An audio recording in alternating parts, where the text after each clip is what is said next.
Hello.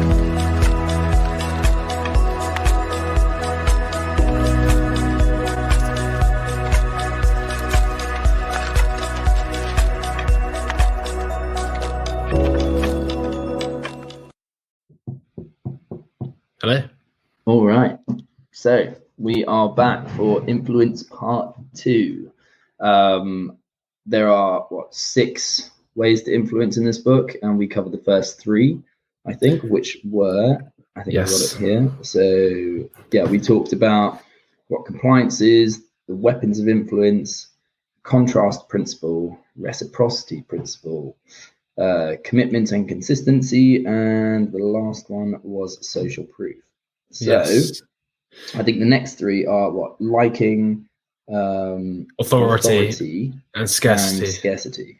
So should we just jump into it?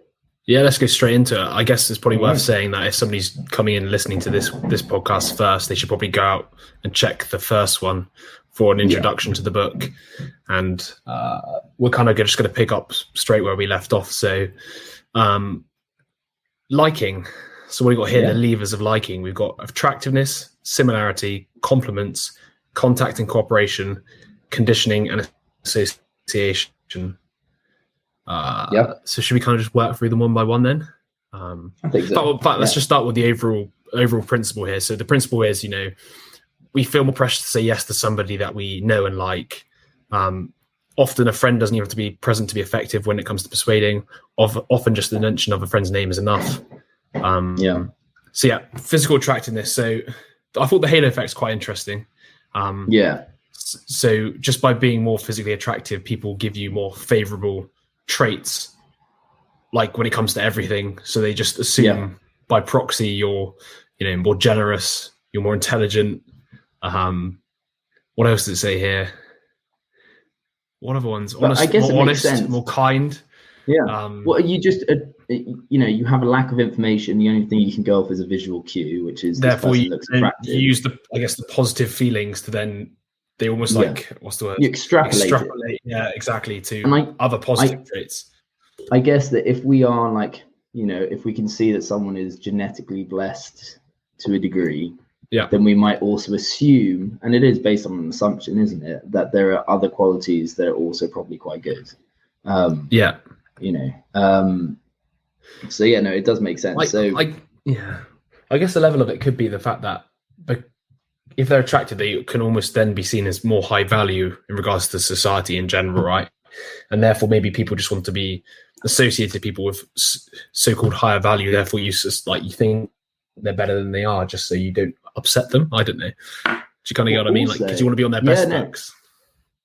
Well, it's interesting then, because is it a post-rationalizing thing in the sense that we see a good-looking person and we think they have a higher status in society or whatnot, and so it's beneficial to interact with that person, and so to convince ourselves of that, we think that they have other skills that are also much better as well, rather than someone who's really attractive, who's like a disgusting human being, but we would, I don't know, I think maybe what it is as well, you just give them you give them the benefit of the doubt, don't you? I mean, it remains to be seen. I guess once again, this is back to most of the persuasion techniques in this book. This is based on heuristics, isn't it? So sort of of course, the first thoughts without really thinking about it. So the first initial feeling you have about somebody, and obviously like you said, the initial thought you're going to get is, they're attractive. Therefore, you feel a positive sensation, I guess you could say, towards them, and therefore they just take up all these other positive attributes without you even thinking about it until, of course, you're proven otherwise. Then what do we have after that? Actually, no, you got the other bit here saying the example about the judge's sentences. I thought that was quite interesting. Didn't he quote some things where judges gave more lenient sentences to people who are attractive in general? Just nuts to think about it, where you think one of the most rational elements of human society, like a court of law, I know, and it's still influenced by, I guess you could say raw human nature, I guess. I don't know, or do you kind of get what I mean? It's you can't really quantify it, you know what I mean? It's not rational at all. It just exists. That's the thing, is attraction. Okay, so there are some common trends, like cultural common trends that people like symmetry, and like certain proportions that people find attractive. But at the end of the day, there are also, you know, subjective. People have like different they have their own tastes, so yeah, right? exactly, yeah. And so, yeah, like you just said, you know, in a court where we think everything should try and become objective, there is still a level of subjectivity in it that is dictating it. Of course. And yeah, it's interesting. But it's just, I think it's more mental to just think about how much effect it does have, even though it's one of those like classic common lies where we all try and deny the fact that it exists, but it does exist. And just because we all deny it doesn't mean it doesn't exist, right? Like I feel like there's a lot of things like this where people just say, you know, that can't be true because it's not right, because it's not fair. But the reality is usually that is the way it works, and it's, you know, it isn't fair. It's quite simply not fair. No, exactly. And then so the next one is what? Similarity. Yes. So we like people who are similar to us, who have a similar upbringing, or, you know, similar opinions or personality traits. And it makes sense. It's because, like, once again, you're more relatable as well, right? It's like, if I know that you grew up in the same exact place where I did, well, then it's like you've got a lot to talk about than someone who, you know, grew up in a completely different country. And, you know, the same age, you know, you're more likely to engage in the same kind of things as well. For sure. So yeah, no, absolutely. I think that's a big one. And I think he was saying in the book, like, you know, you do get a lot of salespeople who try to pick up on certain things about you, and then be like, "Oh yeah, you're from Bristol. Yes, no, I love Bristol. It's my favorite place. You know, yeah.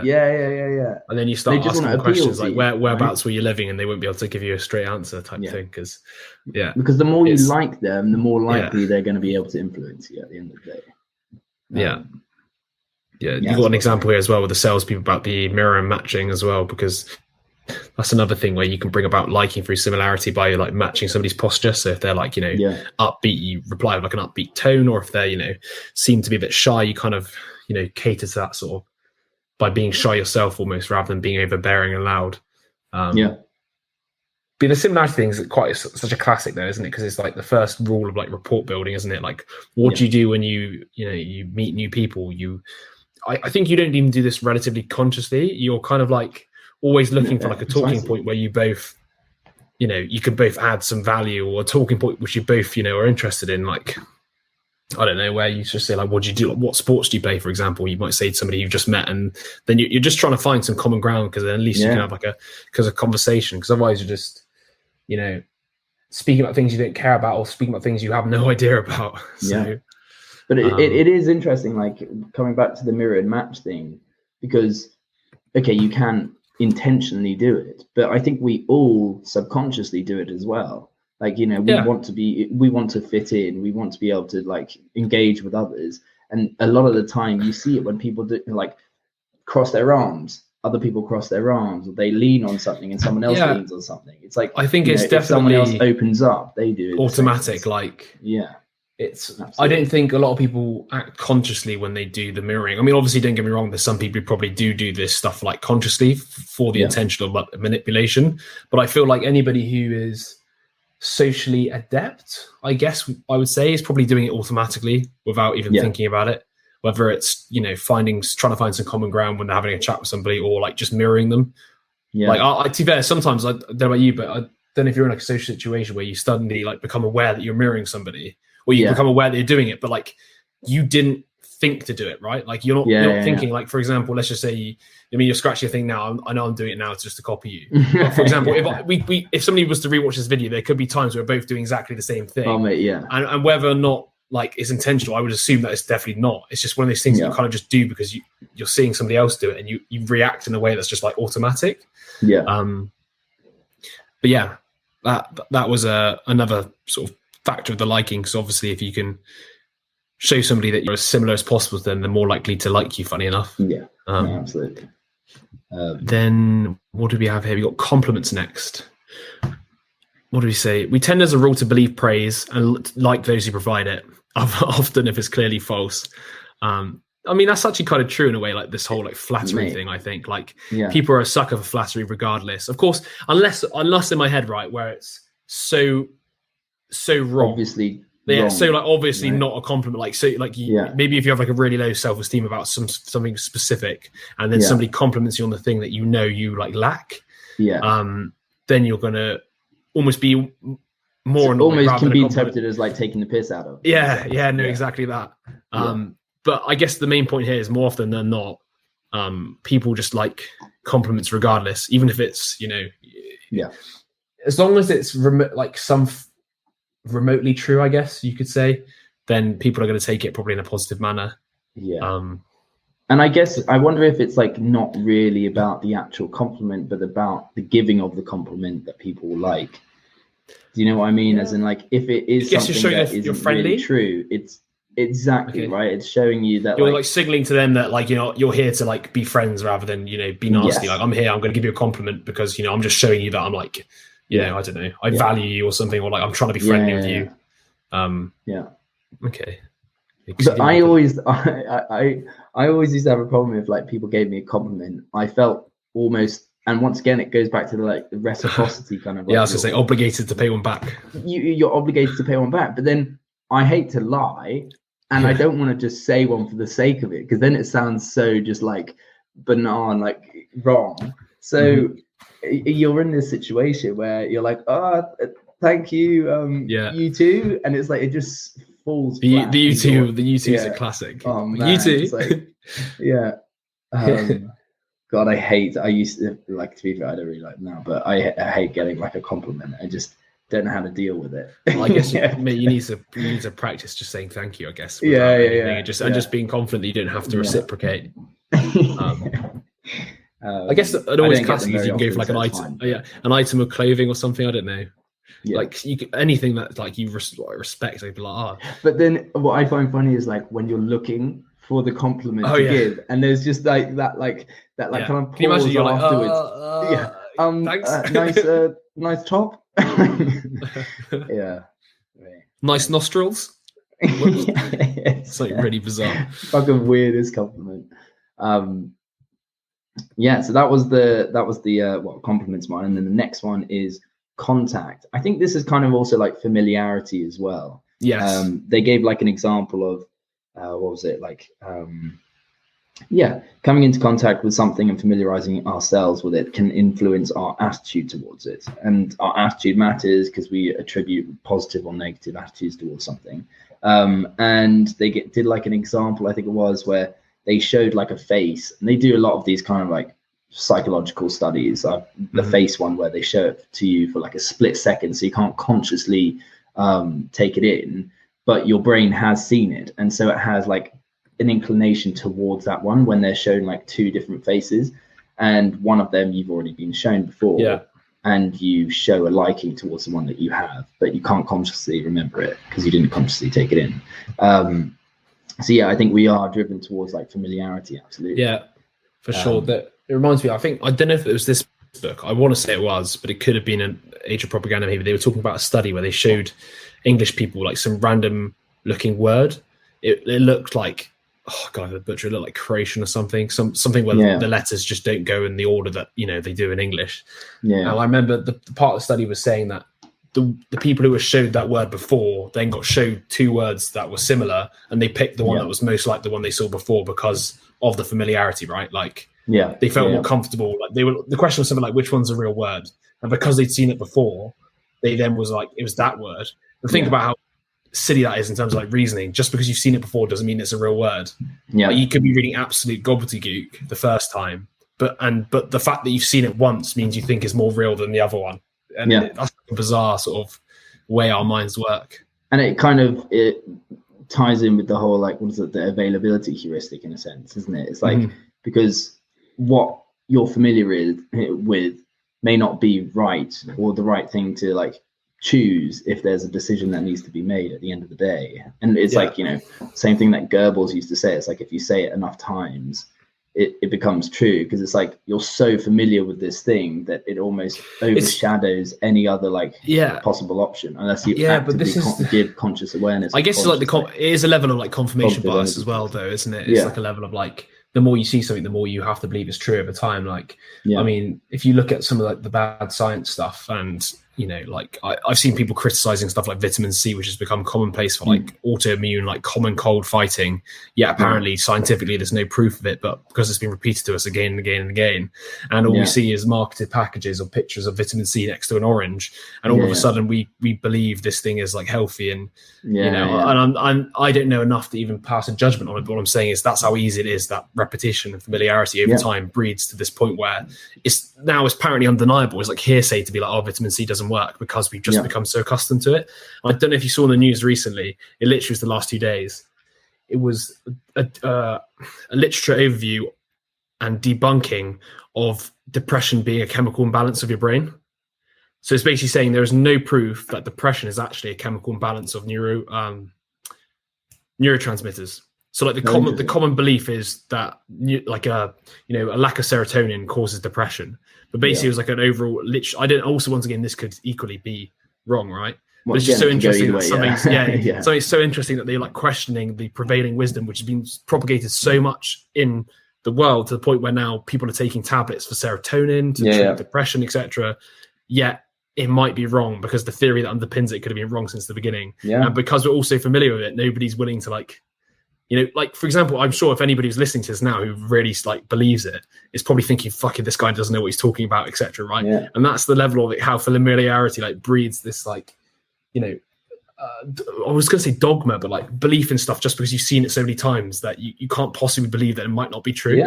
Absolutely. And think about it like, okay, well, what about the people who are in charge of showing it? The frequency, increasing the frequency of something, because then they get to dictate what you find familiar, right? And I think then the next point comes in, and it's the idea of like association, right? So if I bind this with this and I create a certain association, then the amount of times that you see that, you're getting more familiar with that. So I think it was saying even with the contact principle, or the contact element of liking, is the same thing goes for like positive or negative.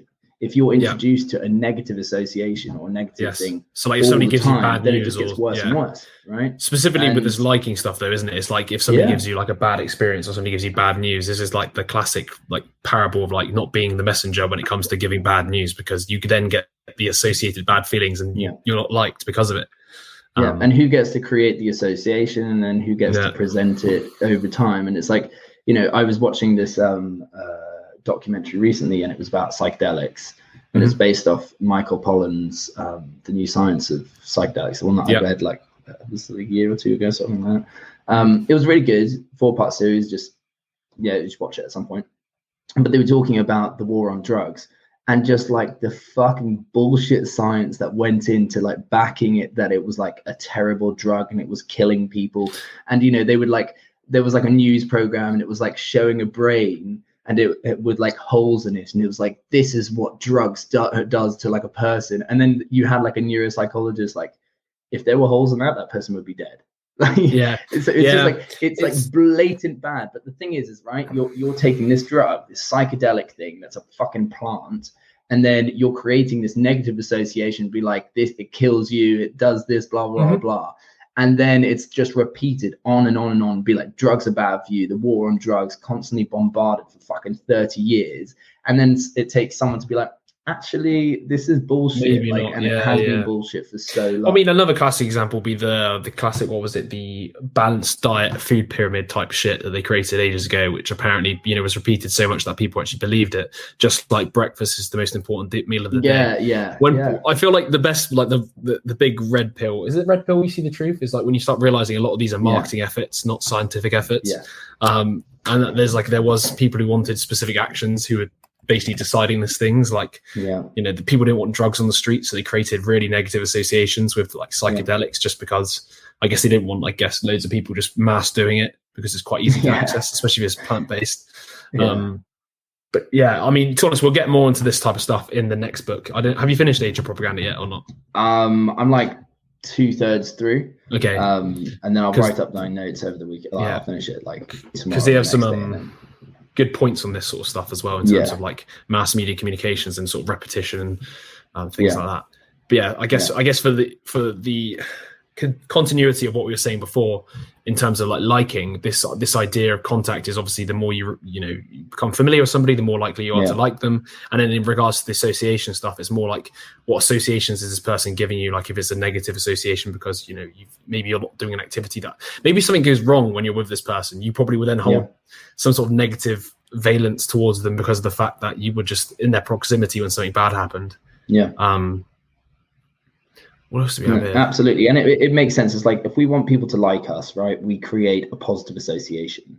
It's like if we want people to like our product, take Coke, for example. I mean, like Coca-Cola, not Coke.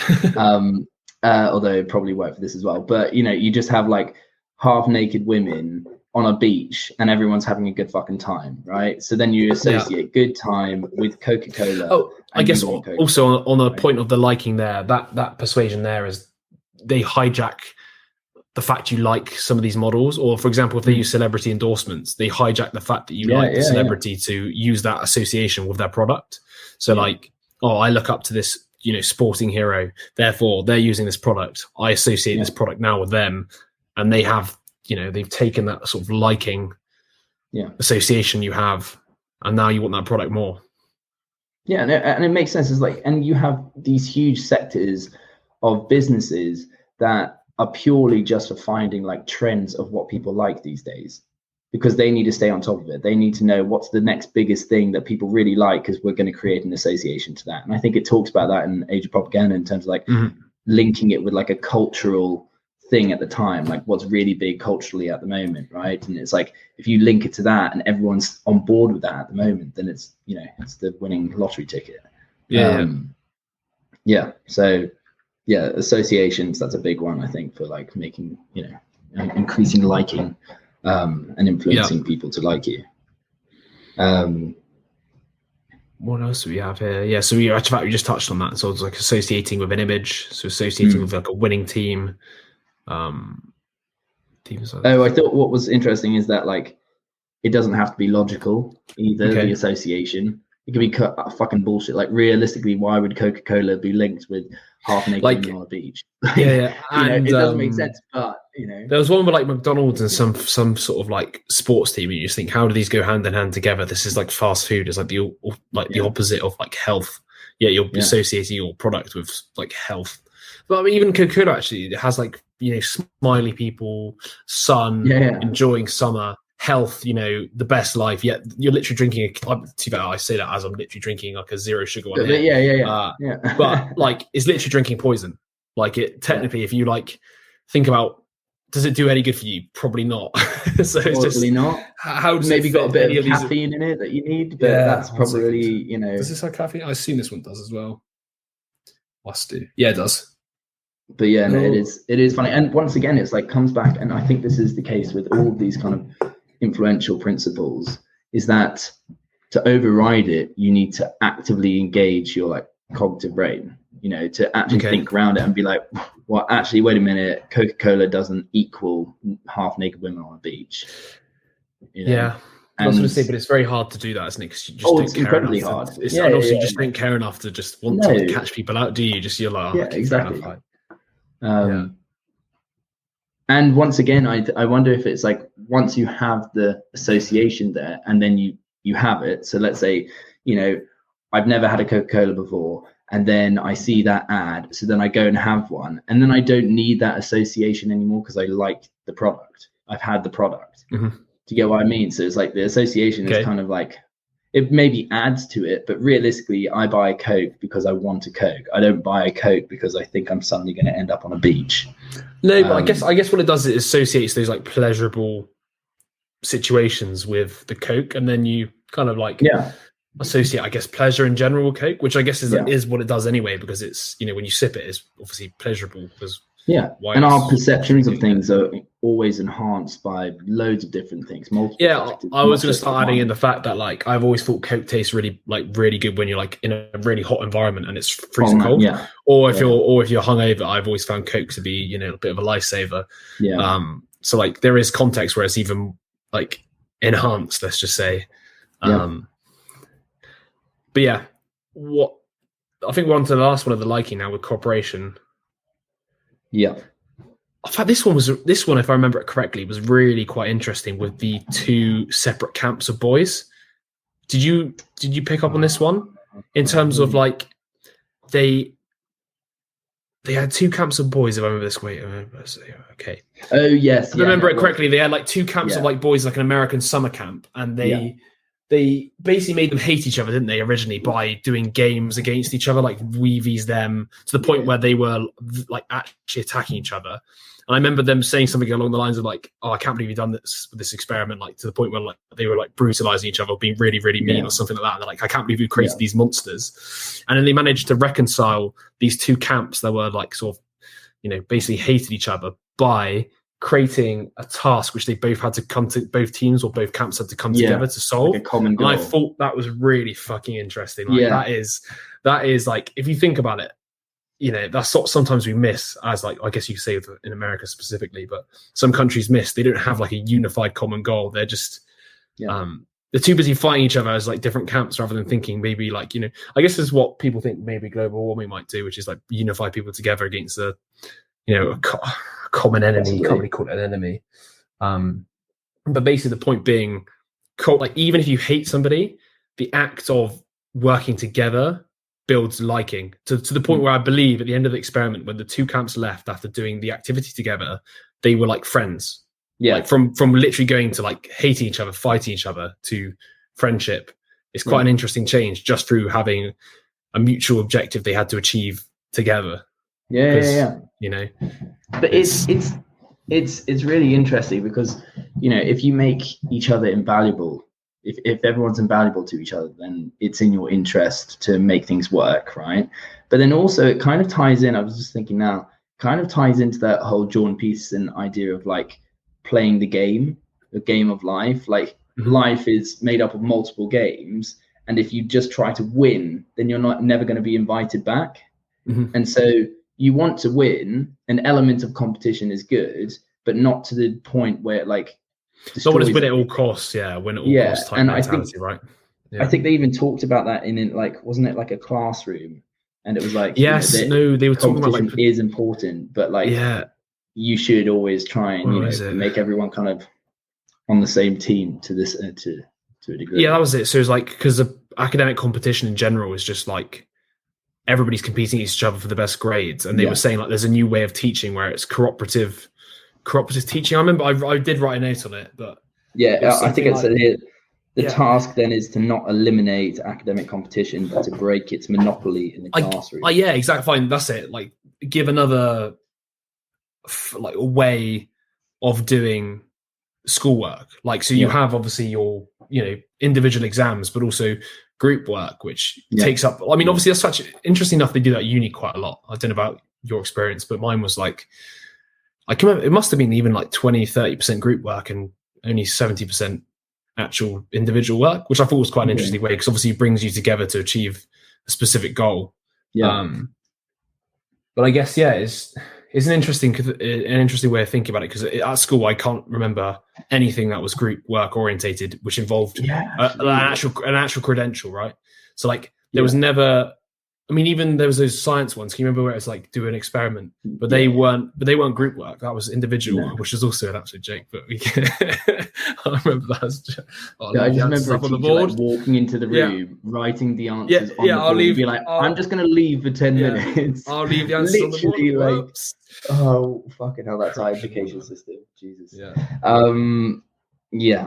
So on to how to say no then. So I think we've got two things here, and it was let our feelings for the requester grow until we notice that they are uncalled for in this situation. So I think basically, like, if you find yourself really liking someone, almost to the point where like it's a bit abnormal, that suddenly especially in the time frame that you know somebody, right? Yeah, it's like, oh wow, he went to the same school as me. Like, you know, I've known him for 10 minutes and now I'm buying a car from him for £30,000. Like, I think that's when you got to once again engage that kind of like cognitive aspect of your mind to be like, okay, let me just rationally think about this, and use that as a trigger.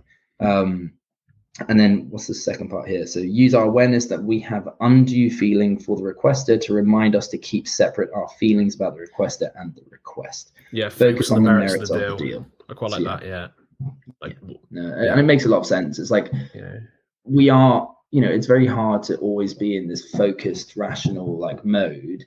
But if we can use our kind of emotions as a trigger and kind of try to stay aware of that, then I think the trigger to be aware, I guess, is the best way of putting it, isn't it? Like once again, with all these like how to stop it, I've always thought they're very like kind of airy fairy, like hard to do. They are usually it's too late. Usually you really like you've done the deal or whatever, you've done the favor, and you're like oh shit, that's what's happened here. So I think that was liking. That was liking. And, the next one is authority. So a deep-seated sense of duty to authority within us all. And like I think we've talked a lot about this kind of thing before. Normally when we go on rants about things, but like the famous experiment is like Milgram's experiment.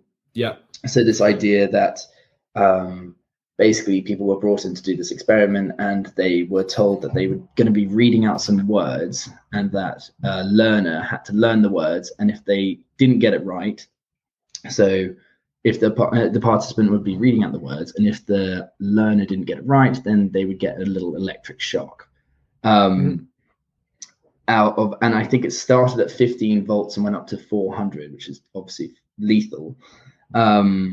And so the participant would be in a room and the learner would be in a different room, and the participant would think that the learner was hooked up to these electric modes, nodes. And so, and basically it showed them that they would go up to the whole 400. I probably didn't explain that very well. No, you didn't explain well. It was more, so they were giving them increasingly higher electric volts to the point where, the person who was acting was also screaming out like, please make this stop, etc. To the point where it's become essentially torture. Like if you were in that scenario, there's no way other than thinking this is probably not, this is literally torture here. And what they found is that when somebody with a lab coat was, telling you to induce the voltage or induce the electric shock, I think it was 60% complied or something. Or I think it might be more than that. It was 65%, I think. No, even higher.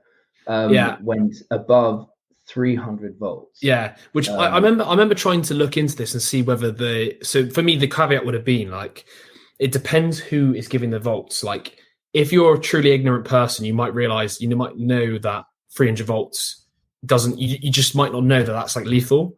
So I can't remember in the experiment if they had like a picture with sort of like saying 300 volts, don't go above it. Because then of course it's even worse. I don't think they did. But basically the point being is once there was somebody in a lab coat basically telling them to continue with the experiment, people complied way more than when there was nobody. Because I guess the classic is, if you're doing it and they're in pain and nobody's there, you're just going to stop because you can hold yourself to account. But when somebody's there telling you like, oh, keep going, you might think they know something you don't know. And that is that they're okay, or they're pretending, or, that it's safe to do this. And I think they slightly manipulated the experiment to a degree where the person in the lab coat, they didn't even say anything. They were just present. Yes. And they almost saw the exact same results as when they were actually like telling them, yes, keep going. And I remember like watching it, and the people just seemed so distressed doing it. It was like they had to do it. And yet like they didn't want to do it. So I think it's very strong in us, this like, this deep, like it said, deep-seated sense of to comply. Yeah, I guess if you look at it from a perspective of the way you're brought up by parents as well, as you have like an authority like your parents, so therefore you've always grown up listening to a higher authority, so to speak. Like your parents would be that before you obviously get to teenagehood. And then I think that's when you start pushing the boundaries, right? That's the classic when you start rejecting your parents. But at the same time, you're being constrained then by the authority of your like social group and the rules and regulations that like control them.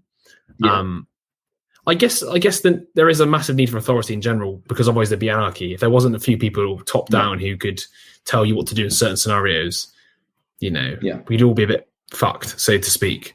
But I do think there is definitely a fetishism towards it, right? Like, listening to somebody just because they're authority, regardless of like checking the, their authority, just because they got a degree or a doctorate. I was going to name names, but I don't want to. Remember one of the old teachers who had like a doctorate in like pottery or something, and it's like, imagine them trying to tell you like they're a doctor or something. You just be like, it's a fucking pottery, man. Like, it's like, not like, okay, you can advise me about pottery. Exactly that. But beyond that, exactly. But what I'm saying is, people could be like, I'm Doctor this, and you think, fuck me, this guy knows everything. Yeah. No, and the thing is, like you were alluding to, it's about our upbringing. We're brought up to think that the way that adults act is for a good reason, that they have good reasons for their motivation to do something. And so when an authority gives us a command or tells us to do something, we think that they're telling us to do it for a good reason, that they have good intentions. Obviously, the world is not fucking perfect and far from ideal, and people do take advantage of the system. And that is, once again, that kind of ties in with the whole Jordan Peterson. It's like, you follow a rule until you know when to break the rule. It's like, what's the thing that he always says, like, Dumbledore loved Harry Potter because he knew when to not follow the rule. There was a higher purpose or something like that. And it is that to a degree. It's like you don't know anything when you're born and when you're a kid. You have to be told where the boundaries are, and then, like you said, you've got to be able to push them and find push back. You learn and take in the rules of the culture and society around you to fit in, because otherwise, if you didn't, you'd be reprimanded, right? But at the same time, there are times that you have to push the boundaries and reject authority when it's not in the best interest, because authority can always sometimes end up being authority for authority's sake, without the authority even knowing the effects, I guess, as well. Like sometimes the scientists don't even know the effects, which is like, oh, if you tell people to do this, they're going to listen to you because you're a scientist. Yet they don't probably fully, not all, but some probably don't even grasp the fact that people will just be subservient regardless, just because the person's a scientist, let's just say, or an expert in their field. But then this also reminds me of the next bit, which I did think we talked about in the last podcast, but I guess we didn't, which is like, authority can also be like symbols.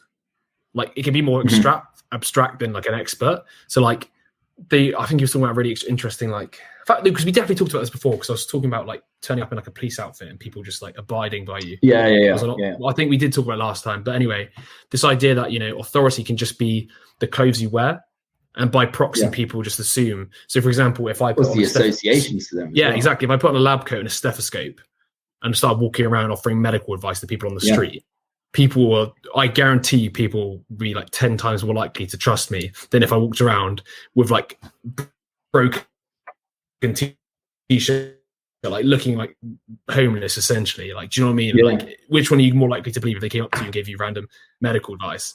And this is the point that when you can't, I guess, establish the credibility of the expert, you rely on the abstract symbols, which can be easily faked, which is why there's a problem. No, very well put. I completely agree. And like, what was he saying? There were like 3 types. Was that titles, clothes, and trappings, like jewelries and jewelry? Trappings, but it makes so much sense, like you just said. And it kind of ties back into what we were saying in the last podcast about like ambiguity and uncertainty. You don't know what's going on, so you rely on like the symbols. You resort to using the associations for the symbols, and it's like, oh, that's a policeman, that's a doctor, and we attribute the associations of that to other things. And I was actually having a conversation the other day, because I find it weird when I say to someone that I do psychology and neuroscience. Now, if like, I think what, like, people will be like, oh, that sounds really smart, or that's really intelligent. But I just see it as literally just psychology and neuroscience. Whereas if someone came up to me and said, I do economics, I'm like, well, that sounds fucking smart, right? Because I don't know much about economics. So it's always from a relative point. And the same thing goes for like a doctor. It's like, yes, okay, you're very good at this, but you don't know anything about that, but you'll just apply your associations about what a doctor is, which is just intelligent, and just apply it to anything else. It's interesting. I think, like you said, it can be taken advantage of. Of course it can be. And I think the title thing's really interesting. The whole, like, you know, I studied here, therefore, like, or I'm the MD of this, I'm the this or that, you know, like I'm the CEO of a business. Because you could literally just create a business online, like a company's house for 10 quid. And then literally you technically are CEO, you're not lying. But it's like, of what, you know? But these titles have so much credence without being checked. And that basically means, like, part of this book is it talks about obviously how people abuse these factors, and therefore with authority especially, people make up titles or do things which get you a title cheaply without ever sort of, you know, you digging into it. They're like their background. They use, you know, clothing. I mean, what you put, like the trappings, that's a perfect example of like that like fake guru type lifestyle where people sell you life coaching or life advice, where they've basically like bought Rolexes, Lamborghinis to show off their authority at making money, when then the reality of it. Yeah, no, exactly. No, the majority is rented, and they make their money from selling you the dream that you can do it too. It's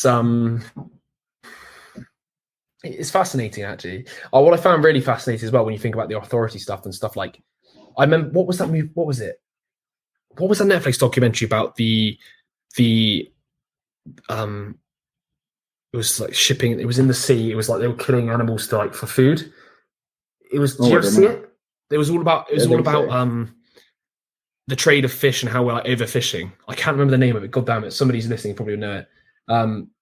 But if I remember it correctly, they were talking about how they're now like medals or like titles set up. So like accreditation, like companies. So they go around and say, like, this is dolphin free food. Like, no dolphins were killed when they fished this tuna, let's just say, because one of the big things that people care about is the fact that dolphins also get caught up in these fish nets.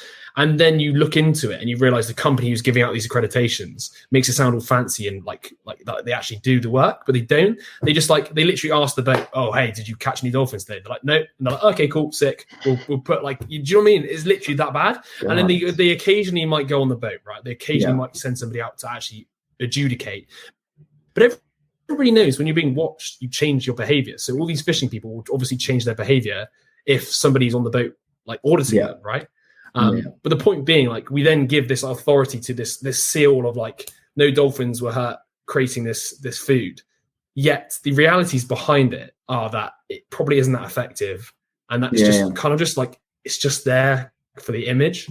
And I just wonder how many sort of institution authorities, and, like, I remember, what else was it? The property ombudsman, like, they have all these things to, like, regulate the property industry and stuff like that.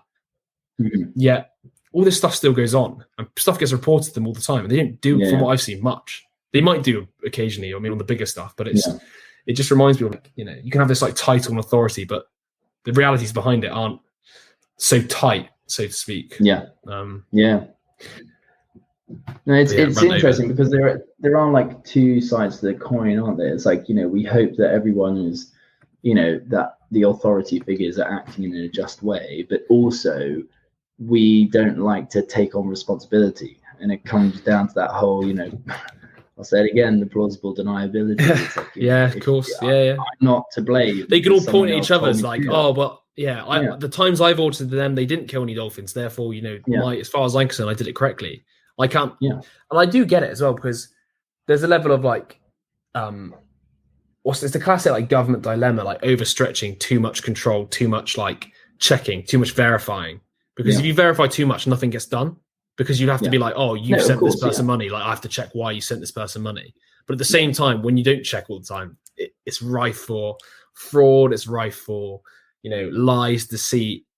And that is the trade-off, I guess, you have to, you know, you have to make. And then I guess also then that means the trade-off as well for the government is they only tend to go after the big frauds or the people who are lying at a big scale.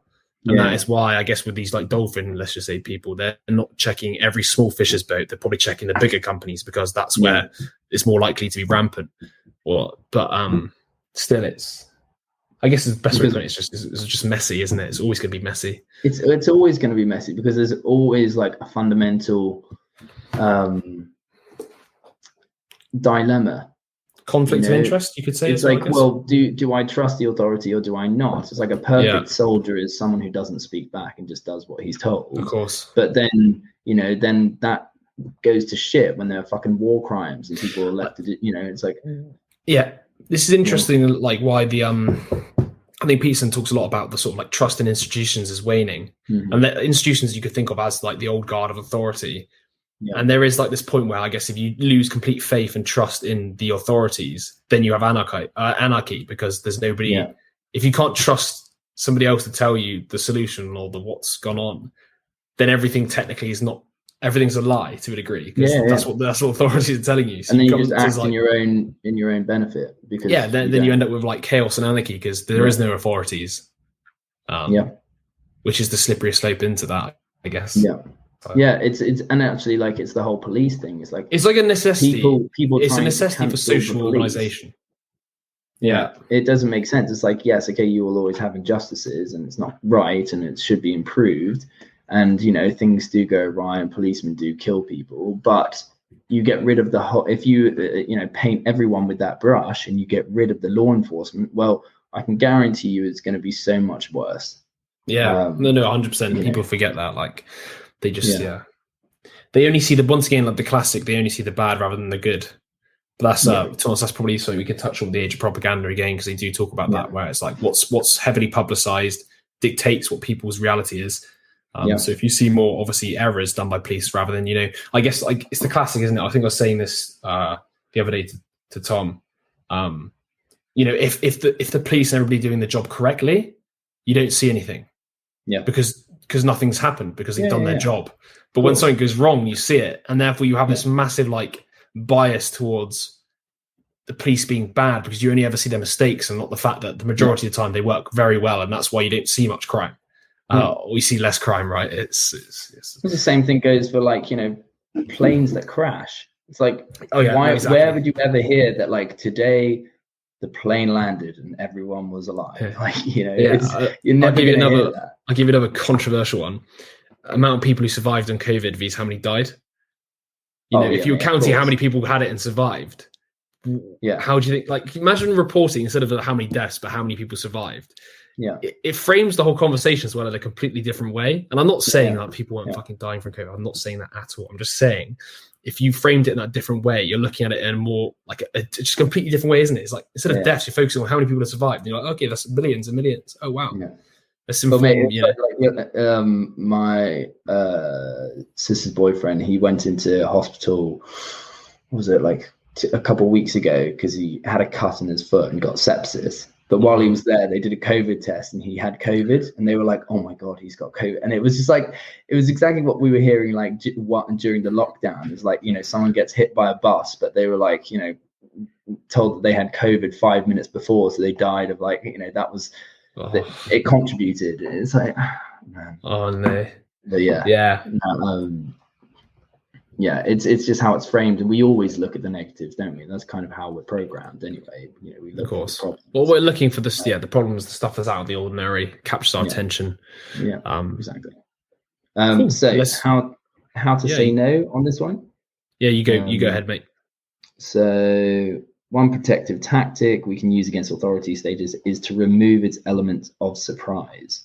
This can be accomplished by posing two questions to ourselves. So the first is this authority truly an expert? So once again, as in like exactly what you were talking about, the doctor of pottery, right? If he's saying that, if he's giving me advice on, medicine, I'm probably going to be like, to be honest, mate, I'm probably not going to believe you here. And then the second question is it's got here though, but it's interesting because it's got not just the credentials, but the relevance. So once again, it's like, look at the credentials and then look at the relevance, or think about the relevance of those credentials to the topic you're talking about. Because I think there is a classic heuristic people use, and that's if you're smart in one area, you're smart in all areas, and that just isn't the case. Yeah. Yeah, no, I completely agree. And then the second one is, how truthful can we expect the expert to be here?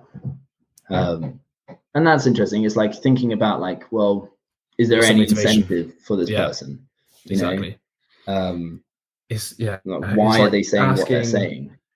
It's interesting because it's also why I have a massive what's the word? Not distrust, disdain. No, I don't really see the the alternative medicine movement. I don't I do get what they're saying, but at the same time, when they promote their own supplements, it's a bit like, that doesn't make any sense. You're literally telling me that the science is wrong, but you figured it out, and that you got the supplement. Like, you have to tell me this is wrong, because you're literally selling me the solution to the thing that you claim is wrong. And don't get me wrong, they might be right, but I always think when you've got like a bone to pick, if it's somebody who's just doing it just for the sake of it, without selling a product, and they're like actually just being like, scientific maybe is the word, but they're actually just doing it for the good heart of their own, just trying to figure out what's true. There's no incentive other than they're just trying to figure it out. Then I'm a bit more like, okay, I trust you a bit more than I figured it out, guys. You need to have this, and this. And I have them all made as a tablet for you. Yeah. And here you go. It's just a bit like, it's an incentive. Like the whole thing is like, it's you create a problem, or you highlight a problem and be like, well, we have a solution. Everyone does it, and it's like the way that they sell anything. I guess I guess I'm also going to caveat by the sense of, like, that's how you would sell something if you had found a problem and actually found a solution to. So it's hard. It's once again, I guess the big part of it is it's just hard to know what's true. But the issue is, I think people work backwards. So instead of them actually finding a problem and then going on to find a solution, they have a product, and then they want to try and either create or just frame something so that it makes it look like there's a problem, and then they can sell their product. It's like, it's everything's always like rebranded, and it's just the same thing. It's just rebranded in a different way. So I think those two questions. So is this authority truly an expert, and how truthful can we expect the expert to be? And both, actually, those are pretty good questions, I think, to ask. We're focusing. And I think people really need to like embed that as like a habit, especially to do with news. Like, I'm always skeptical about the fucking news. I fucking hate BBC. They're just fucking scumbags. But I think it's so important to just look at it and be like, well, why would they be saying this? It's like, think about something slightly bigger. And I'm pretty skeptical anyway, and probably too much sometimes. But I think it is very important, because if it's dictating your behavior and the government says something, you're like, oh, okay, well, I'm just going to accept that. It's like, no, just like question it. Just think like, well, what is it in it for them? It's like when fucking Bojo stopped COVID overnight. It's like, wow, did COVID really just suddenly stop? Or, was his career on the line? I don't know. Think about it. Like, it's this shit happens all the fucking time. Most people are just thinking about themselves, not for a whole country. So it's worth, thinking about. Yeah, for sure. Like the whole, just like, why am I being told this information by this person? What does this person stand to gain? For sure. I think interestingly, on the last bit on the authority stuff, is authority kind of been weaponized in the sense that people use it to justify things. Like, I could easily find some expert who believes what I believe, or who is willing to believe what I believe for some money. And then essentially what I do is get them to stand next to me and be like, I don't know, maybe, obviously sell custom sliders. Let's just say I have somebody who's a fucking slider expert, right? I just literally have this guy is a certified slider expert, and he says mine are the best. What I'm saying is, you can find people who have like authority in certain areas, and obviously manage to like use them as a mercenary, so to speak, to propagate what you want people to know, because of the fact that people just believe them without doing due diligence. And once again, it's like, it doesn't even have to be experts in that field. Like, mate, you could have a fucking celebrity, like an actor, standing next to you, and people like, fucking hell, those sliders, he said that they're good. So. Yeah, but not even just that, actually. That's a good point. You just reminded me of the authority thing, where he was talking about how somebody who was literally an actor, he was an actor as a doctor in a movie, became like a doctor in an advert. And it's just a bit like, well, he's obviously not really a doctor. yet it still has an influence. It's just like, oh my God. People have that association to him. Yeah. It happens so much with all this like fucking celebrity endorsement of something that they know fuck all about. I got so annoyed when all the celebrities were like, go and get your jab. I just had my jab. I'm like, you're a fucking 2-bit actor that's been a fuck all, and you're just talking about this. Like, you know nothing about it. Like, yeah. Well, they've been weaponized, like I said. Well, they've been paid. Yeah. So on to the next one. Yes, scarcity. Scarcity principle. Do you want to go ahead with this one? Yeah. So the opportunities that seem more valuable to us. Opportunities in general seem more valuable to us when their availability is limited. So I think one of the first notes you got here about this playing on the loss aversion. So humans tend to prioritize not losing something over gaining something. So therefore, if people think they're going to lose out on like an opportunity, they're more likely to be motivated. I think it's worth mentioning here, I've just realized, remember in the last one I was talking about how each factor of these like liking stuff plays to a different role of persuasion. And I remember scarcity being specifically about motivating action. So this is more of a principle for like making somebody take the step that you want them to take rather than, persuading them is a good idea, right? Although I guess it could persuade them as a good idea anyway. What go here? Yeah. Oh, this is the classics. I mean, you see this stuff all the time, right? Like the scarcity stuff. You see, limited edition collections. These like the classic sales pitch, like this will sell out. Deadlines. So like the deadline for this is, 2 days time. If you didn't do it now, you're going to lose it forever. This is stuff which I found quite interesting. We just see all the time to the point where when you read this, you'd be like, of course, that's what people have been using since the dawn of time, right? I found it quite interesting. It reminds me though, because my brother just bought a new car and we still haven't decided whether this guy did it on purpose, but basically he had some time to think about buying the car, but the guy called him up and went, hey, sorry, somebody just test drove it. They're going to buy it. And, if you don't like lock this in within the next day, it's going to go.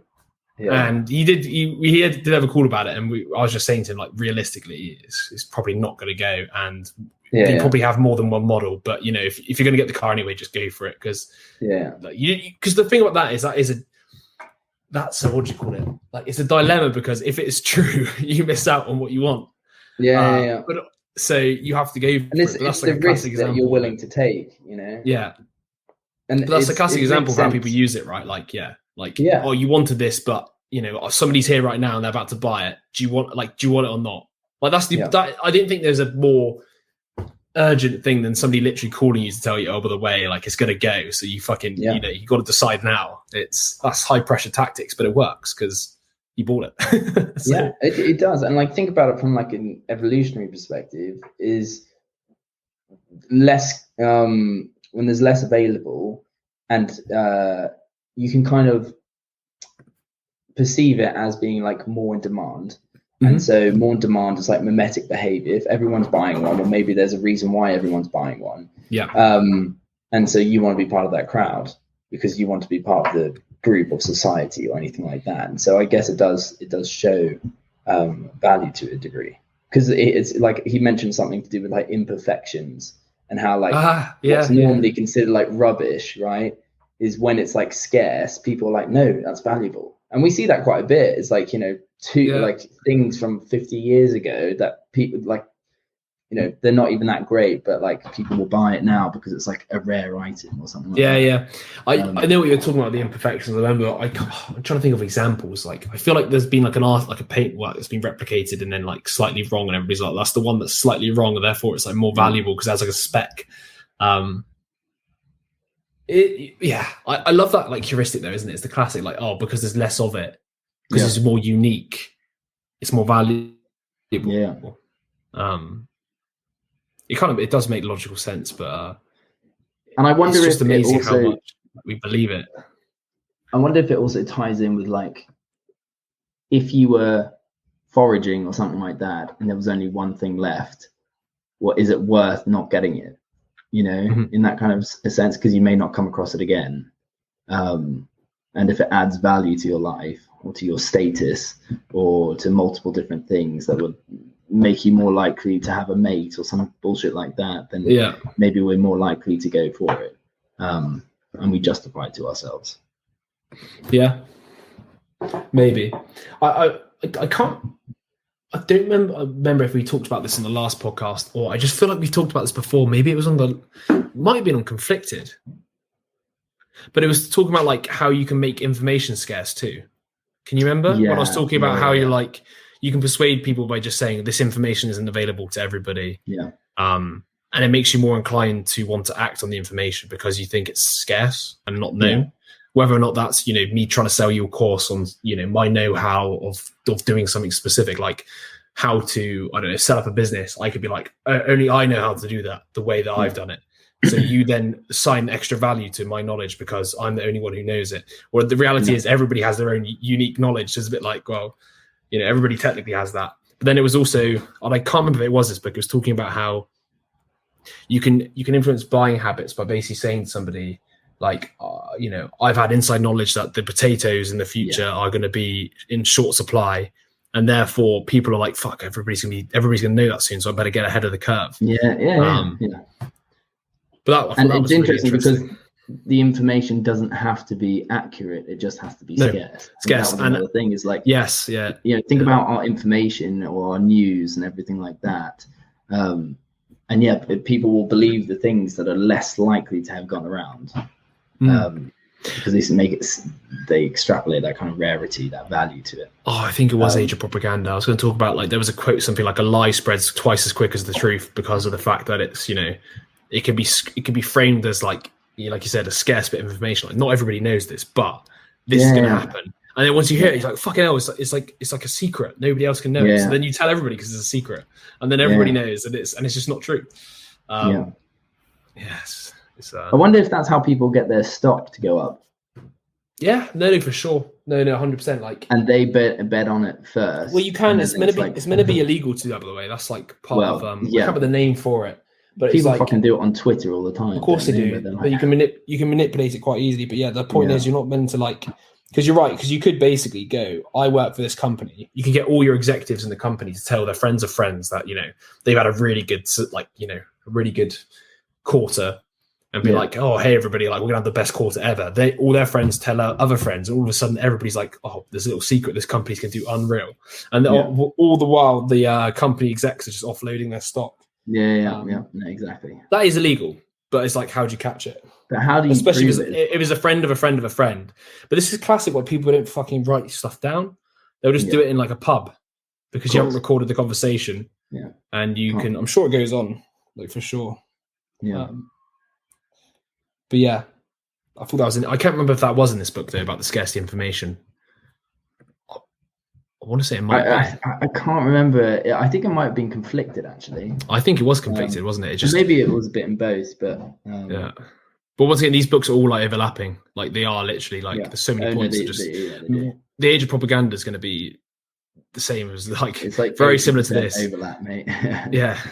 Just these techniques, but to do with, like, the government or media, but also like the mass media effects and like how perceptions changed by it. And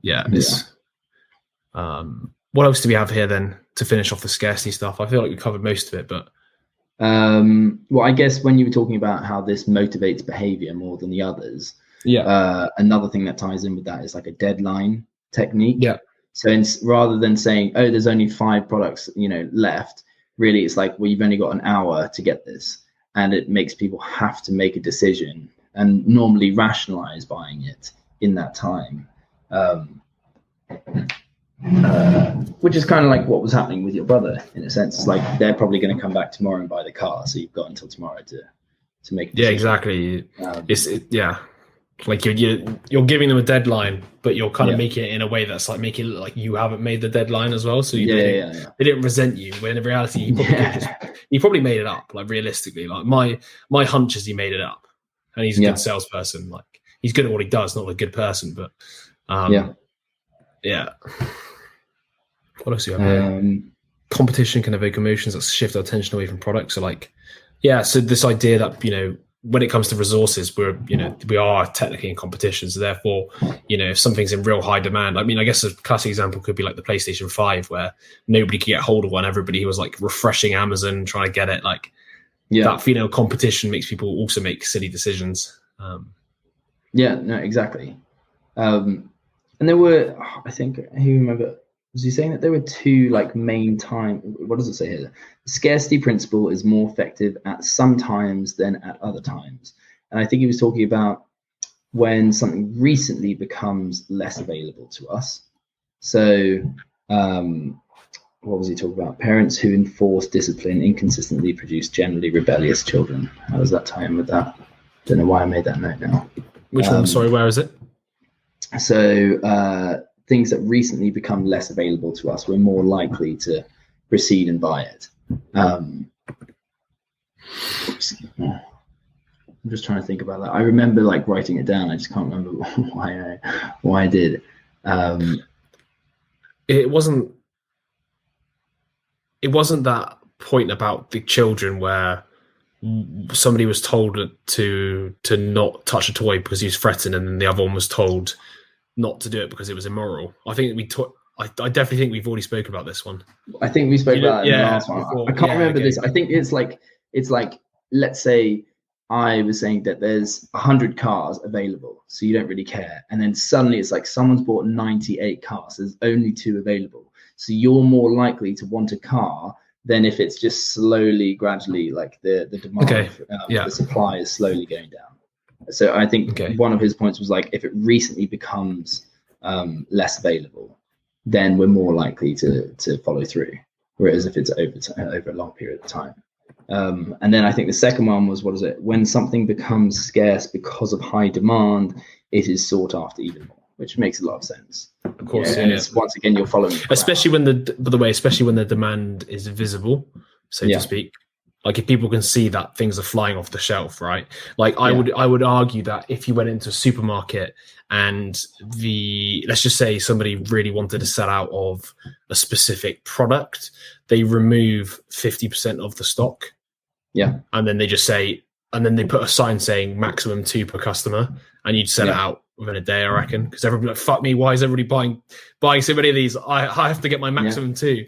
But it is, and it's interesting because I think he gave an example. He was like, there was this cookie study or something that contained 2 groups, of which one was said that one were told the cookies were demanded after, and the other was told that there was just a lack of cookies. And the people who were told that there was more of a demand were more likely to want the cookies than the ones who just said that there was a lack of. There's a lack. Okay, Because it's like they know something that we don't.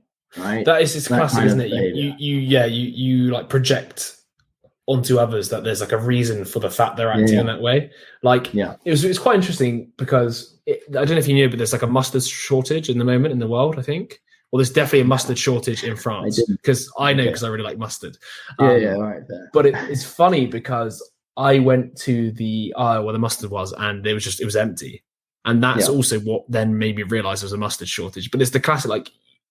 I don't know. Then I had to like Google it and look it up. Like the fact that something's but the thing is, it like I guess when you see stuff that's like in real high demand because there's not very much of it on the shelf, you then look for the reasons and you assume there must be a reason behind it. Which of course the mustard there was, but it actually piqued my curiosity to the point where like I looked it up, and they also had the classic maximum 2 per customer as well, which I thought was also quite smart because you could. But like I was saying, you could just do it just to sell out, right? Like if you had like a shop with stock that was not flying out the shelf, let's just say, you could literally have it and say like last 2 left, don't miss out, and have it on a shelf where there used to be. It looks like there used to be like 50 of them.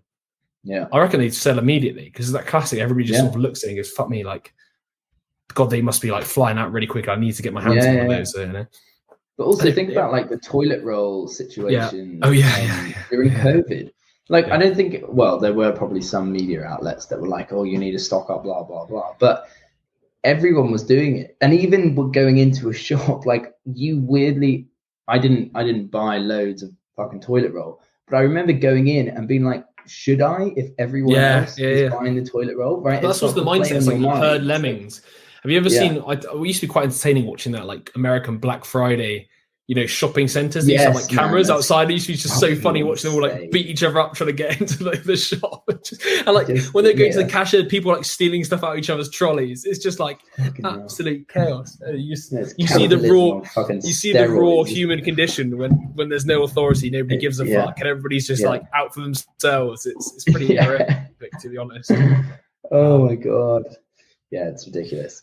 On a random side note, I've just seen a Twitter notification on my phone. Who declares monkeypox a global health emergency as cases surge? So, mate, did you see earlier on? No, I haven't seen it. What's going on? Basically, they said that monkeypox has now been declared. Monkeypox declared a global health emergency by World Health Organization following a surge in cases.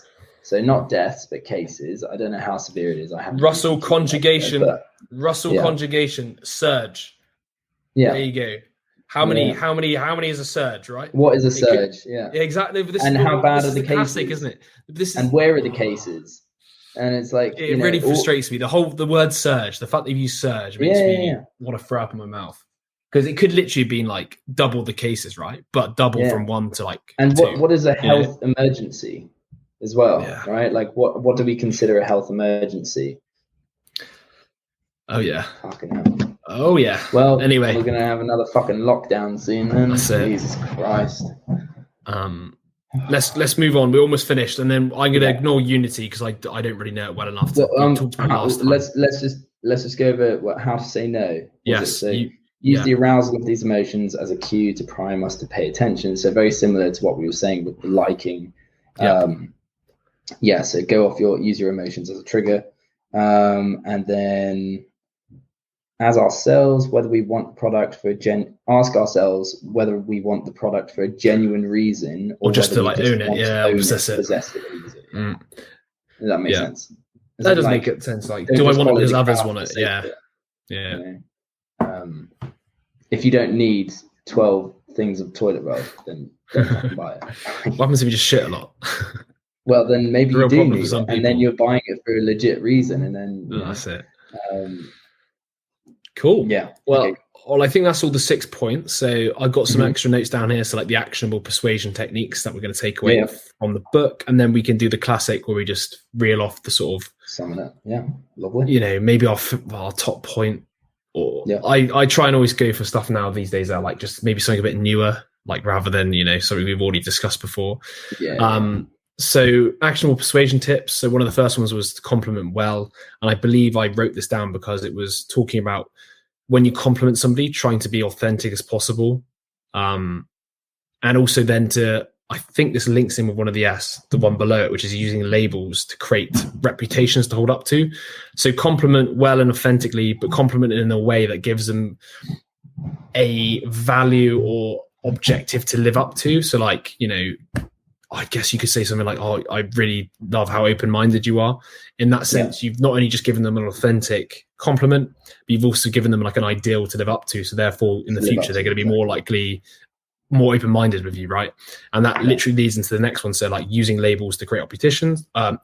So the one bit I got from the book was this like politician, wasn't it? I don't know if you're seeing it, saying like, so it's the president of Egypt, and was Sadat, before international negotiations began, Sadat would ensure his bargaining opponents that they and the citizens of their country were widely known for their cooperative and fairness. So there you go. So like he would be publicizing to his own country and also to the international news media, like these guys are well known for their cooperativeness and fairness.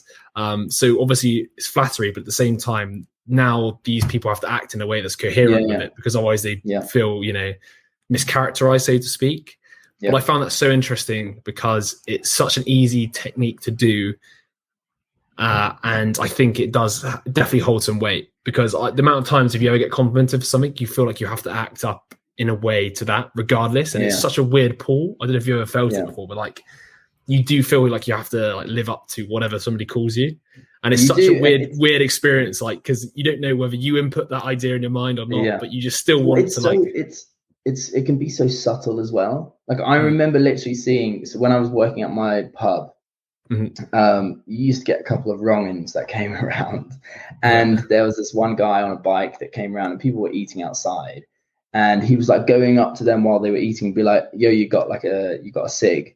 or you got a light or something, and some people said no, and then he like threw his bike. He was like, fucking hell, like, you know, like just started going off on one. I don't know if he was like really high or something. Yeah. But there was this like local that came to our pub all the time. He's like, you know, he's a silver-tongued devil, and basically went up to him and he was like, look, mate, like, you're better than this, okay? And the guy just suddenly changed. And it was just amazing because, like, you know, he could have like fucking grabbed him and like threw him off and whatnot. I like that. No, but I like that. That's actually really, by the way, that's probably one of the best ones. I've already just thinking about that's probably because everybody like holds themselves up to a higher esteem than probably they have an ideal version. Like if you're acting the way that you know is wrong, which I assume most people would assume if they're acting that way is wrong, that is a really smart way of being like, you're better than this, because he's gonna he can't argue. He could be like, yeah, I am. Of course. So he's be like, yeah, I am. And then you like snap him out of that like trance, I guess, or the anger. That's really interesting. I like that one a lot. But what I loved is that like the guy who said it, it's not like he knows the reason behind when you give someone a label they live up to it. It's just something that he's kind of learned on the street that like works, and he's like, you know, because did the guy know? Did he know the person, or was it just somebody like? I don't think so. So he just like, he was like, oi mate, like look at these people, they're having their lunches, like, you know, you're better than that, don't you know. And the guy just like suddenly was like, yeah, okay, and then just went off. And it was amazing. I was just watching it from afar and I was like, fair enough. It's funny that it's made such a big like impact on you that you like remember it all this time later, right? Like you obviously saw something in that interaction that was like, oh my god, like I can't believe that's, you know, possible. Yeah, it was just such a massive change in behavior of the guy. I mean, in that case, that's probably one of the best ones, like as a phrase to hold in your mind to, you know, if you want to diffuse some of that. I hope you're better than this, and then the next time you do that, somebody like just stabs you to death because you just like, comes up with a knife. If somebody goes up with a knife, like give me your like your money. It's like, you're better than this. Like, fuck you, Tristan. Like probably pick it wisely when you're going to say it. But no, I can see why that would work, and that's a very like generic, but also like it's even better in my head than the sort of fairness and cooperative, because it's like you let them do the interpretation of what better is. Exactly. Do you kind of get what I mean? Because like, so for example, if you say fair and cooperative, you kind of both have a mutually agreed like what fair and cooperative is. Whereas if you're like, you're better than this, they know what is better in their head, and therefore they like it's more of their own idea in my head. No, also exactly, and then you can't just give a label to them, and if they don't see themselves as that, then there's a discrepancy there, you know. No, of course, if you're a liar, and I said you're a truth teller, like you're a real truth teller, and he's just like, no, I fucking lie all day, every day. Pathological lie. It's like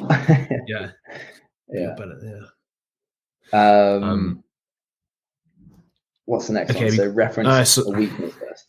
Once again, I'm pretty sure this was one of the top like actionable ideas from the Conflicted. So, you know, so to gain trust, mention a weakness of yourself first, because it shows that you're like honest, or more honest, right? You're saying something that's against your self-interest, and therefore people can see that you're more than just yourself, or like you're more than just interested in your perception, like what you want people to perceive you as. Because if you cared too much about your image, you wouldn't be admitting to these like mistakes, so to speak. And I guess that also ties in with like conceding in a way, isn't it? You've conceded, you've kind of put your heart on your sleeve in a sense, but it also makes it more likely that others will concede as well, especially to like an offer or something like that. If you're like, yes, I admit I did do this, but you know, you're making it seem like you're conceding.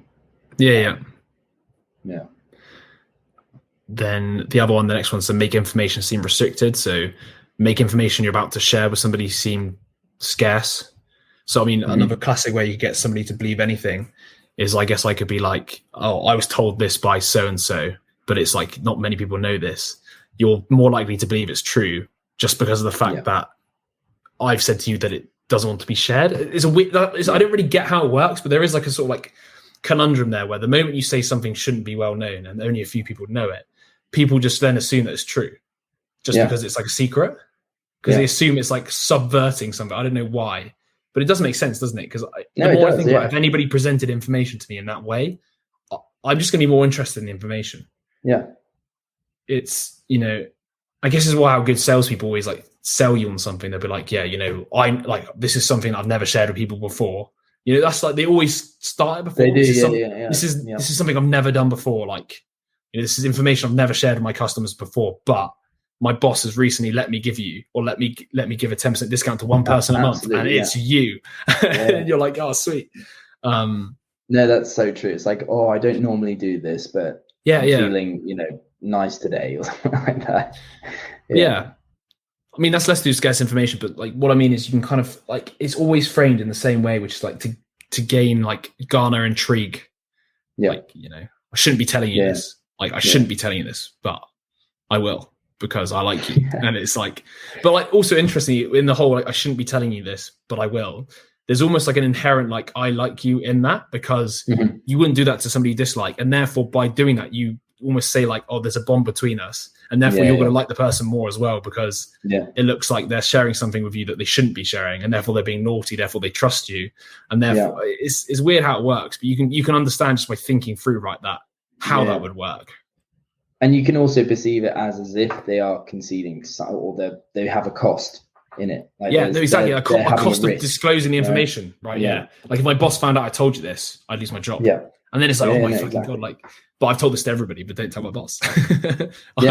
You know, it's literally, it's when you think about it, it's a bit crazy. What do we have here? Give people the choice. Okay, yeah, I remember this bit. Like, you are the free technique. So it's like you give somebody an offer, and then you sort of go with the fact that there was an experiment, wasn't there? This is it. And then they made a request, and in one side of the experiment, it was just a request, and then the second side of the experiment was a request with the added words of, "But you are free to refuse," or a similar phrase, or something like, "Of course, you can do as you wish." And apparently, that significantly increased compliance to the request. So basically, and it reminds me a bit of, I don't know if you remember this from ages ago, but the How to Win Friends with the saving face.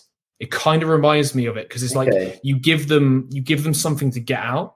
So instead of trapping them in something, being like, "Hey, you have to do this," or like, "Can you do this for me?" Like you go like, "But you don't have to," because then they feel like they have the choice, but they're more likely to go with what you're saying anyway, because you've given them a way to get out.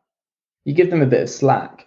So it's like, you know, you're still telling them, guiding them, and making them want to do a certain action, but they have the illusion like they have the choice. I guess that's kind of it at the end of the day.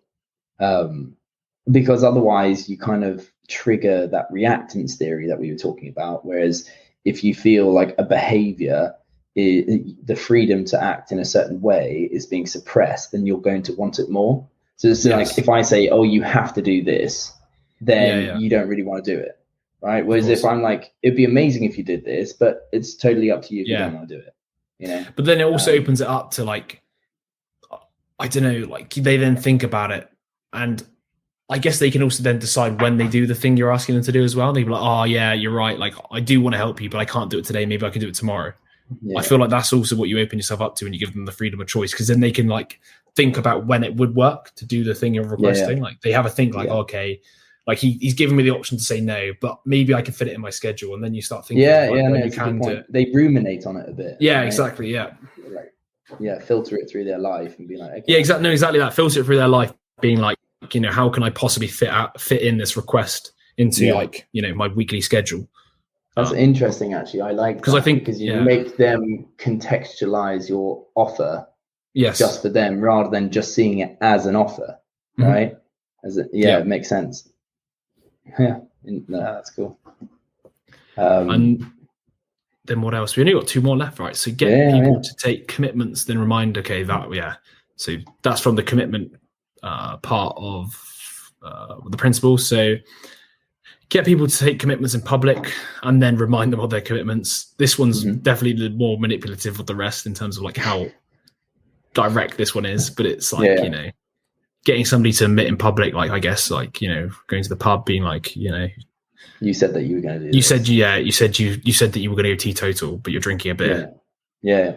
I mean, something like that. It's pretty self-explanatory. And the very last one we got here is ask people to provide advice. I quite like this one. Then give feedback and give an opinion or feedback. So I took this one as quite interesting for like businesses, because basically when you ask somebody for feedback or their opinion, it's not neutral.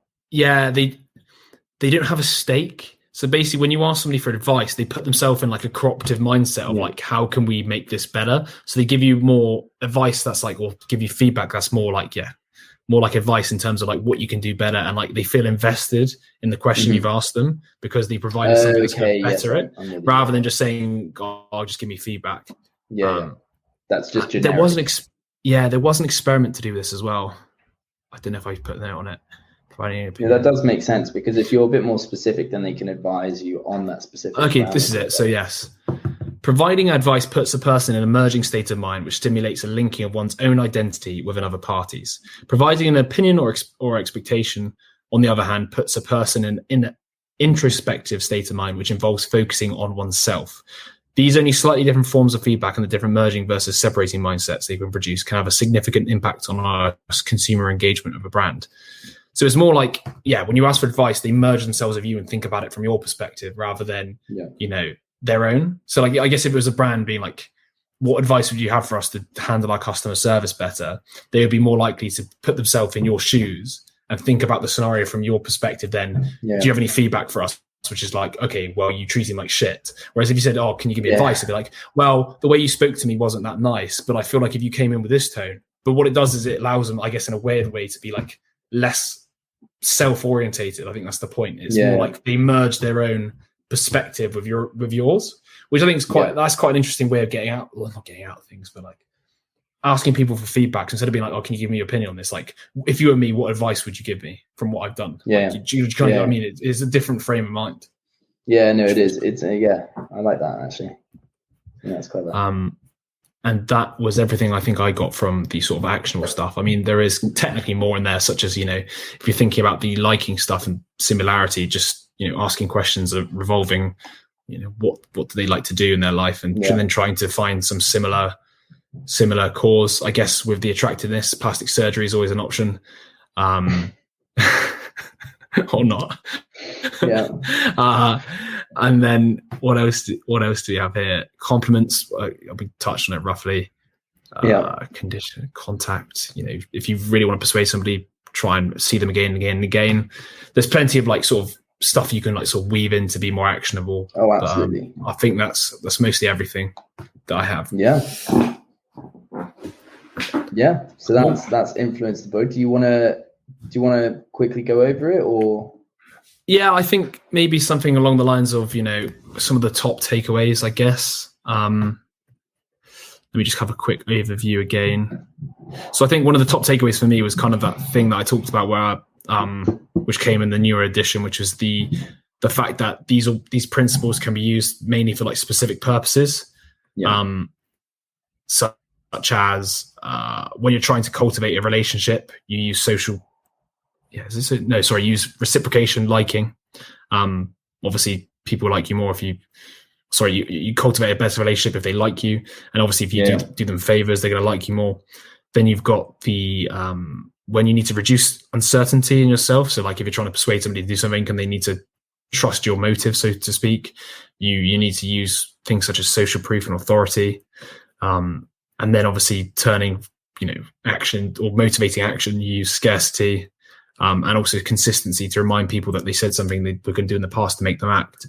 I thought that's quite interesting in the sense that it helps you like at least ground some of these principles in like a specific objective. Like, okay, I'm new to meeting this person, so my first primary objective here is to, let's get to know each other and like each other first. When I want this person to just behave in a specific way, maybe I should start using scarcity appeals / commitment appeals. This person obviously doesn't like trust me at the moment, so now I need to be thinking more about proving myself through social proof and obviously authority, so credentials, etc. Or doing the classic where you admit a fault first, so you can show that you're willing to be open-minded, etc. But I quite like that sort of addition to the book because I thought it does structure it a bit more. And that was in the updated version. Yeah, it was just in the intro of the updated version. And he structured his chapters in a different order. So like I think in this one, it followed the way we did it. So what was it? It started reciprocity, I think. Reciprocity, commitment. Yeah. Whereas I think the other one it did start with reciprocity, but it then went to liking because it did it on relationship, followed by... Makes sense. followed by he proving, structured it by followed those by three kind of objectives. Objectives, because it kind of makes sense to start with cultivate relationship, prove yourself, then get them to act. Like it did kind of make sense, but no, I think that's a pretty cool point actually to take away. I think like this one, like we've mentioned already, but the idea that we're at the mercy of most of these, like, you know, little psychological, well, they're not faults, just the way that we're programmed, really. And it just takes conscious effort to get out of most of the time. And if you can slightly, you know, if you use your emotions as like a trigger to make you think like rationally about something and get out of people trying to influence you, then that's probably a good technique to try and use. It is quite difficult to get out of these, like to stop being influenced. And that's this book, you know, that's probably its weakest area when he's like, how to say no. It's like, feel it in your gut. It's like, I think it's because it's difficult to like get behind that, because we've all been there. It's like being in an argument and trying to tell yourself to stop being emotional, but you don't even get to the point where you can tell yourself to stop being emotional. So it is difficult, but I think it is wise to just remember that, you know, if you think you're in a situation where someone could influence you, it's probably better to try and switch on that rational brain. So to switch on some of this more, I guess some of the stuff you were saying as well, the how to say no is like the questions. So, you know, if somebody's trying to appeal to you for authority, like questioning the authority, being like, you know, is this person really somebody who's credible or has the relevant credibilities to, you know, actually be informed in the issue they're like trying to persuade us on? You know, am I finding myself liking this person too much within the fact that I've met this person in, you know, the last 20 minutes and we're in a scenario where he needs to sell me something. So do I actually like him, or am I liking him because of his techniques? I guess same thing with the product is like, you know, just because it's scarce, it's like, think about it. Do I just actually want the product, or do I just want it because there's high demand, or there's, you know, and same thing with like reciprocity. It's like, should I feel obliged to reciprocate and help someone even though, you know, they just gave me a flower? It's like, I didn't ask for the fucking flower, but it's, you know, I'm perceiving it as a gift. It's like, I don't have to act. It's like just thinking about that, stepping back for a minute and being like, okay, is this warranted? Is this next behavior that I could do warranted? I think you know, talking a lot about the, you know, he says like, oh, you notice the feeling in your stomach. I guess what you said a second ago is probably more relevant, which is like, whenever you're in a situation where somebody's going to try and persuade you of something. So if you're walking into a car dealership, you know, you're walking anywhere where the person in front of you has probably got some vested interest to persuade you to do a specific type of action. This is when you probably need to start putting up these like guards. So don't even wait for the emotions, just start thinking about some of these questions.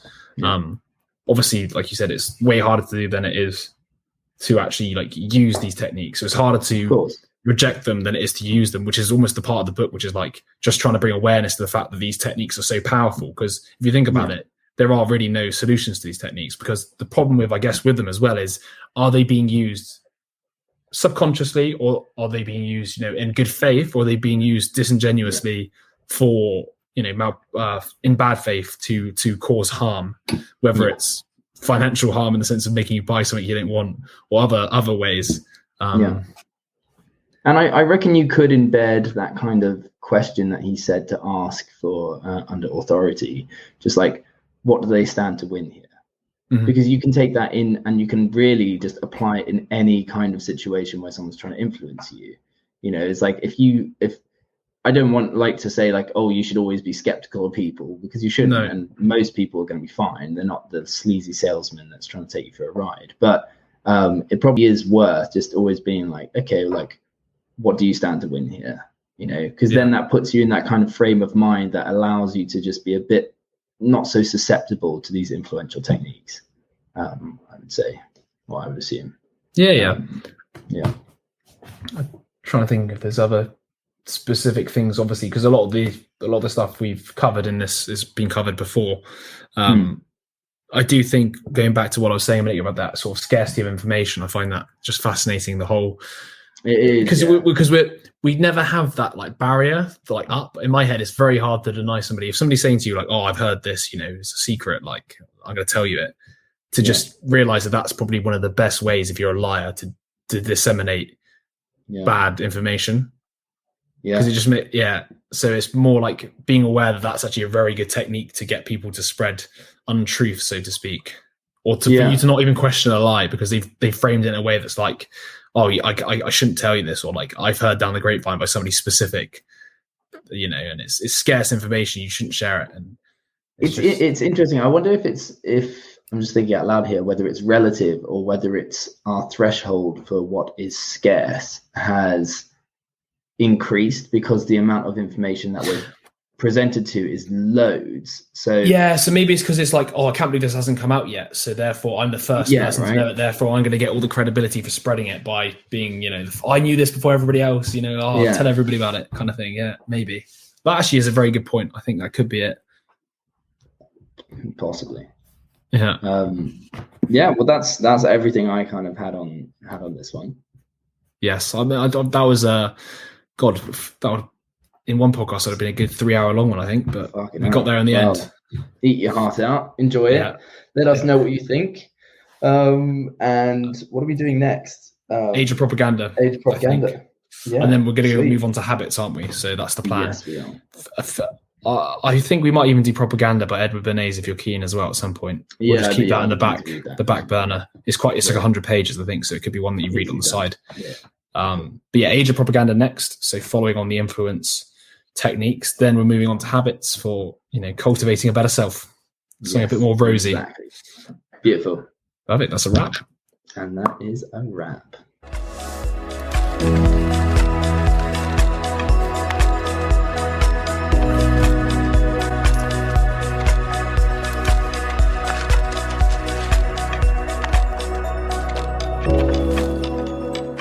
Well, there you have it, guys, the second part of Influence by Robert Cialdini.